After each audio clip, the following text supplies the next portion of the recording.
1 Coríntios 1,30.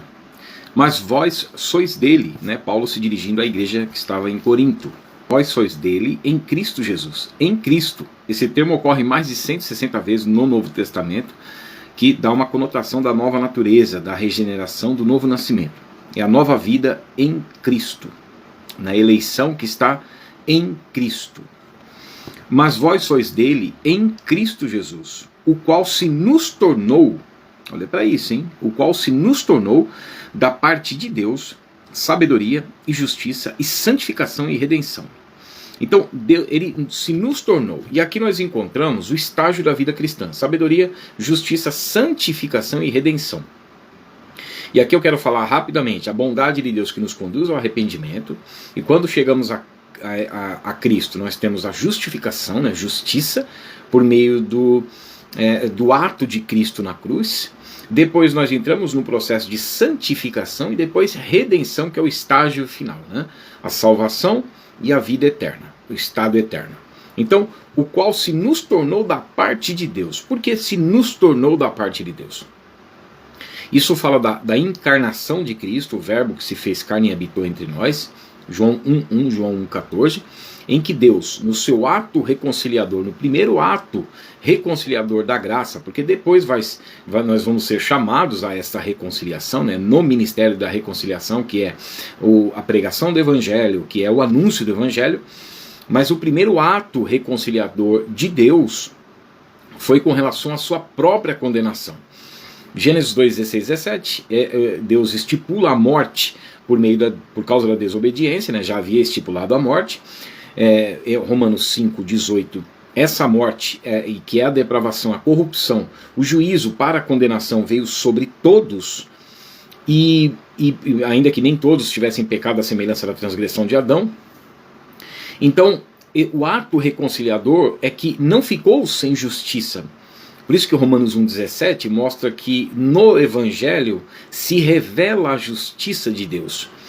Porque Deus se reconcilia consigo mesmo por causa da condenação do Éden. Romanos 1:16, 17, né? Colossenses 1:20, 2 Coríntios 5:18 e 19. Então Deus se reconcilia com a sua própria condenação, condenando esse próprio pecado no corpo físico de Cristo, Romanos 8:3. Por isso que diz que ele é o cordeiro sacrificial, para que houvesse então justiça, né? E esse sacrifício é perfeito, e ele cobre completamente e para sempre e permanentemente o pecado para todos aqueles que se achegam para essa reconciliação depois que vem em seguida, né? Que é o corbão, o sacrifício. Então a reconciliação de Deus com a sua própria condenação, então não dependeu do ser humano, né? Romanos 10, 6 e 7, ninguém subiu ao céu para trazer do alto a Cristo, nem desceu ao abismo para ressuscitá-lo dentre os mortos. Por isso que Romanos 9, 15 e 16 diz que não depende de quem quer ou de quem corre, mas de Deus usar a sua misericórdia. Então esse é o Corban. Aí vem o Karov, que é o chamado. Essa é a aproximação, chamado ao arrependimento, e quando nós nos arrependemos por meio da pregação do Evangelho, então nós entramos nessa reconciliação já feita, né? Então esse é o Karov, a aproximação, a pregação do Evangelho. Por isso que diz que se nos tornou da parte de Deus sabedoria. Então essa sabedoria nós tratamos ali que a bondade de Deus, de Romanos 2:4, nos conduz ao arrependimento. E quando nós chegamos a conversão, nós, por meio da pregação do Evangelho, né, Efésios 1:13, assim também vós, depois que ouvistes a palavra da verdade, o Evangelho da vossa salvação, tendo também nele crido, fostes selados com o Espírito Santo da promessa. Nós somos chamados, pela pregação do Evangelho, a crermos na eleição de Cristo, a crermos em Cristo. Então nós entramos nessa eleição que está em Cristo, Efésios 1:4, através da regeneração, Efésios 1:14, e aí Tito 3:5, renovados, né, não por obras de justiça praticadas por nós, mas pelo lavar regenerador e renovador que ele abundantemente derramou sobre nós por meio de Cristo. Então esta é a justificação dos pecados. Através da justificação por meio da fé, no recebimento dessa graça do ato reconciliador, então nós passamos da morte para a vida. Essa é a renovação espiritual. Nós nós somos vivificados, né, trazidos do império das trevas para o reino de Deus, iluminados por essa luz verdadeira que veio ao mundo, Cristo, né, o João 1:9. E então há um despertamento do mundo das trevas e somos trazidos para a luz, Efésios 5:14. Desperta, ó tu que dormes, levanta de entre os mortos e Cristo te iluminará. Aí nós entramos, como ele diz, né, em santificação. Essa é a eleição que está em Cristo. Então nós entramos agora nessa nova natureza, nesse novo estado, na nova vida que está em Cristo. Aí nós entramos nas obras que Ele preparou de antemão para que andássemos nelas. A eleição e a vocação estão em Cristo. A vocação é a carreira celestial em que temos um objetivo, olhando firmemente para Jesus, autor e consumador da fé. Ele é poderoso para começar e para completá-la, e Ele nos orienta que Ele é poderoso para guardar o depósito até aquele dia, e Ele nos orienta a guardarmos também esse bom depósito, pois sem essa santificação ninguém verá o Senhor. Se abandonarmos esta nova natureza, a eleição que está em Cristo, nós não confirmaremos, nós não permaneceremos nas obras que Ele de antemão preparou para que andássemos nelas. Efésios 2:10, Apocalipse capítulo 2, verso 26, o Senhor Jesus diz: o vencedor, aquele que guardar até o fim as minhas obras, então nós veremos de fato ao Senhor. A eleição é uma vida de santificação e de frutificação neste caminho que é a vocação, que é o convite ao lugar celestial.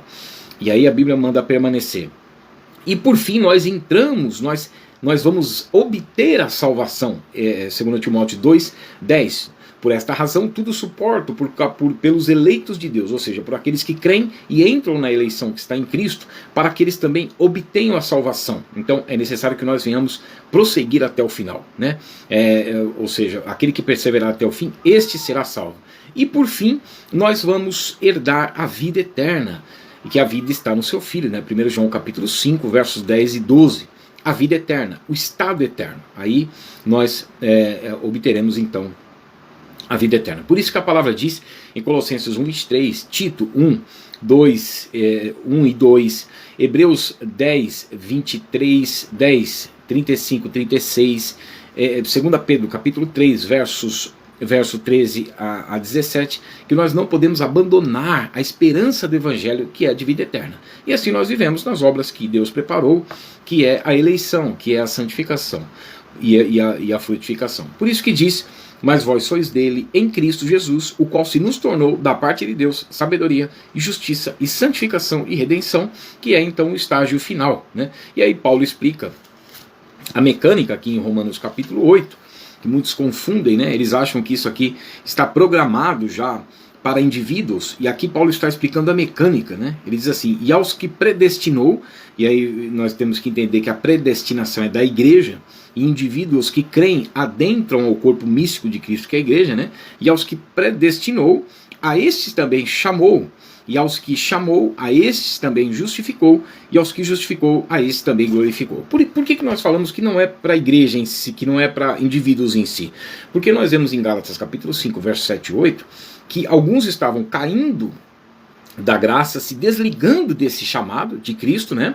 Ou seja, voltando à escravidão mesmo após terem sido libertos pela verdade, né? Gálatas 5, 1, 5, 4 e 5, e aí no versículo 8 diz que isso não vem daquele que chama. Então ele chama a todos a conversão e ao arrependimento, Atos capítulo 17, versos 30 e 31. Alguns ali estavam retrocedendo, e o texto bíblico, Paulo é claro, mesmo Paulo que escreveu Romanos 8:30, diz que isso não veio da parte daquele que chama eles, e mesmo assim eles estavam retrocedendo na fé e para a perdição, que é o que diz o texto de Hebreus capítulo 10, versos 38 e 39. Então nós temos um processo na vida cristã e temos que permanecer desde o dia que cremos, né? Porque em Cristo entramos nessa eleição e prosseguimos até o final para que venhamos obter a glorificação dos nossos corpos, né? 1 Coríntios 15:52, a transformação, a incorrupção e a imortalidade, ou seja, obtendo então a salvação e por fim desfrutarmos da vida eterna.